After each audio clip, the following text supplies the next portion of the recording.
Website बनाउनु भएको छ तर मोनेटाइज गर्न सक्नु भएको छैन। सो मोनेटाइज कसरी गर्न सकिन्छ वेबसाइटलाई, कुन एड नेटवर्कहरू तपाईँले चाहिँ नेपालमा युज गर्न सक्नुहुन्छ जुनले चाहिँ तपाईँलाई हेल्प गरोस् आफ्नो वेबसाइटमा एड देखाउनको लागि र सिम्पल तपाईँले अर्निङ रेभेन्यू जेनेरेट गर्न थाल्नुहोस्। सुरुबाटै स्टार्टिङमा हुनसक्छ अथवा त्यो एकदम तपाईँलाई 4वटा साइटहरूको बारेमा भन्नेछु जुनले चाहिँ एउटा तपाईँलाई म चाहिँ सुरुमै फर्स्ट डेबाट नै तपाईँकोमा एड सो गराउन सक्ने पनि भन्ने छु र अरू बेस्ट 4वटा एड नेटवर्कहरू जुन मैले युज गरेको र एकदम मलाई चाहिँ युजफुल लाग्छ त्यो आज तपाईँको साथ सेयर गर्नेछु। Let's begin the video. र भिडियोमा जानुभन्दा अगाडि च्यानल सब्सक्राइब गर्न नबिर्सिनु होला। एउटा इन्ट्रेस्टिङ कुरा पनि तपाईँलाई देखाउँछु अगाडि गरेर भिडियोलाई लास्टसम्म हेर्नु होला। अब तपाईँ मेरो कम्प्युटर स्क्रिनमा आउनु भएको छ। म तपाईँलाई 4वटा एड नेटवर्क त भन्छु, त्योभन्दा अगाडि तपाईँलाई म वेबसाइटको बारेमा अलिकति जानकारी दिन चाहन्छु। र सिम्पली तपाईँहरू धेरैले वेबसाइट बनाउनु भएको होला। यदि तपाईँले वेबसाइट बनाइसक्नु भएको छ भने यो तपाईँलाई आवश्यकता छैन। तर यदि तपाईँले वेबसाइट बनाउनु भएको छैन भने तपाईँले चाहिँ हामीलाई यदि तपाईँ बनाउन जान्नुहुन्न भने हामीलाई भन्न सक्नुहुन्छ। इन्स्टाग्रामको लिङ्क मैले डिस्क्रिप्सनमा राखिदिएको छु, टपमै छ। त्यहाँबाट गएर तपाईँले मलाई मेसेज गर्नु, म तपाईँलाई त्यसको लागि हेल्प पनि गर्नेछु। कस्ट त लाग्छ अवश्य पनि, किनकि डोमेन होस्टिङ पर्चेज गर्नुपर्छ, काम पनि हुन्छ। र तपाईँ त्यो चाहनुहुन्न, तपाईँ ब्लगरबाटै बनाउन चाहनुहुन्छ तर इन्ट्रेस्टिङ थिम शुद्ध बनाउन चाहनुहुन्छ भने पनि तपाईँले हामीलाई मेसेज गर्नु होला इन्स्टामा। एउटा वेबसाइटको नाम तपाईँलाई दिन्छु, simplenepal.com। यो simplenepal.com भन्ने एउटा वेबसाइट छ। यो वेबसाइट तपाईँले गएर एकचोटि भिजिट गर्नु। यदि तपाईँ चाहिँ यो लुकको वेबसाइट ब्लगरबाट बनाउन चाहनुहुन्छ, यसमा चाहिँ धेरै राम्रो फिचरहरू छ है। सो यसलाई चाहिँ तपाईँले मोबाइल भर्जनमा पनि खोलेर हेर्नु होला। एकदमै इन्ट्रेस्टिङ, एकदमै राम्रो लुक भएको यो साइट छ।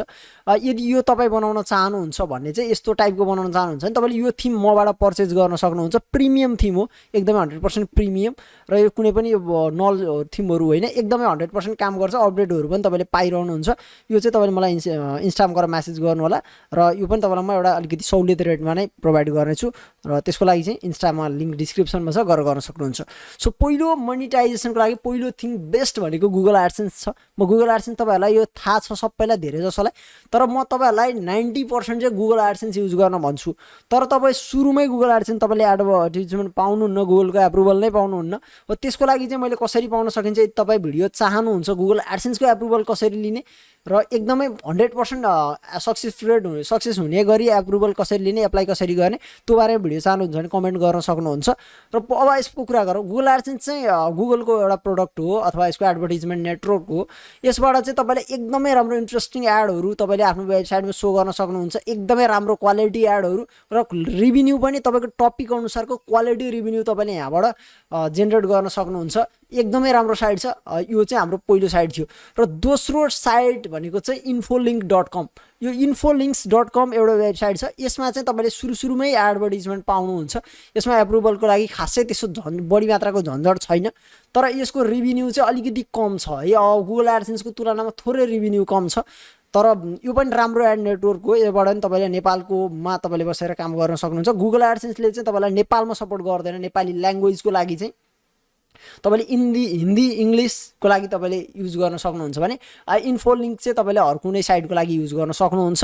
र अर्को साइट रहेको छ यसको आजको हाम्रो थर्ड साइट। यो पहिला सुरु सेकेन्ड साइटमा चाहिँ तपाईँले जोइन गर्न सक्नुहुन्छ।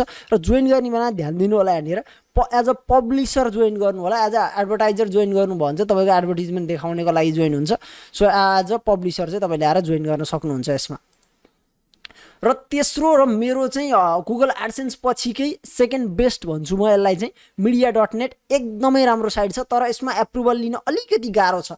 तपाईँले गुगल एडसेन्स र media.net दुवैको एड नेटवर्कलाई एकैचोटि साइटमा युज गर्न सक्नुहुन्छ। र यसको चाहिँ रिक्वायरमेन्ट हुन्छ है। यो media.netले चाहिँ तपाईँको डेली 3000 चाहिँ तपाईँको युनिक ट्राफिक आएको हुनुपर्छ भन्ने यसको चाहिँ छ। 3000 डेली भनेको अलिकति लेभल हाई नै हुन्छ। तपाईँको वेबसाइटमा यदि लास्ट 1 महिनासम्म 3000 दिनको आइरहेछ भने तपाईँले media.net को लागि एप्लाई गर्नु, 100% तपाईँले एप्रुभल पाउनुहुन्छ। र रेभिन्यू पनि एकदमै राम्रो छ यसको रेभिन्यू पनि। र तपाईँले ट्राई गर्न सक्नुहुन्छ। गुगल एडसेन्सको लेभलको रेभिन्यू यसले पनि दिन सक्छ, तर अलिकति रिक्वायरमेन्ट हाई भएको हुनाले तपाईँलाई कस्तो लाग्छ भन्ने कुरा हो। धेरै कम्पनीहरू यसमा जोडिएको छ, गुगल एडसेन्समै जस्तै नै छ।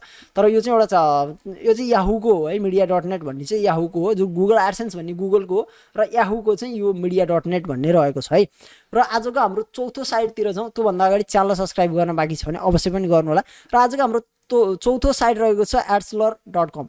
यो adslur चाहिँ एउटा एडभर्टिजमेन्ट नेटवर्क यस्तो भन्छु, यसमा चाहिँ तपाईँको ट्राफिक कहाँबाट आउँछ भन्ने कुराले चाहिँ मेन यसमा चाहिँ इम्प्याक्ट पार्ने कुरा चाहिँ त्यो हुन्छ। यदि तपाईँको ट्राफिक चाहिँ विदेशबाट बढी आउँछ भने तपाईँको लागि यो एकदमै सुपर्ब हो, एकदमै सिपिसी एकदमै हाई लेभलको तपाईँको इसिपिएम हाई लेभलको तपाईँले पाउनुहुन्छ।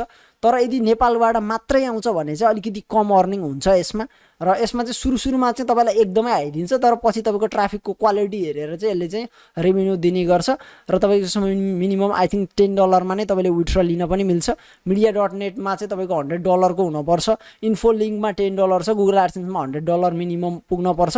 र यसको चाहिँ देख्नुहोस् इन्स्टेन्टली तपाईँले एप्रुभल लिन सक्नुहुन्छ। धेरै फर्मेटको एडहरू यसमा छ, तपाईँले जुन फर्मेट तपाईँलाई युजफुल लाग्छ एड फर्मेट प्रिभ्यूमा गएर पनि तपाईँले चेक गर्न सक्नुहुन्छ। यहाँ गएर एड्सलरको मैले यहाँ डेमो पेज तपाईँलाई खोलेर देखाउँदैछु।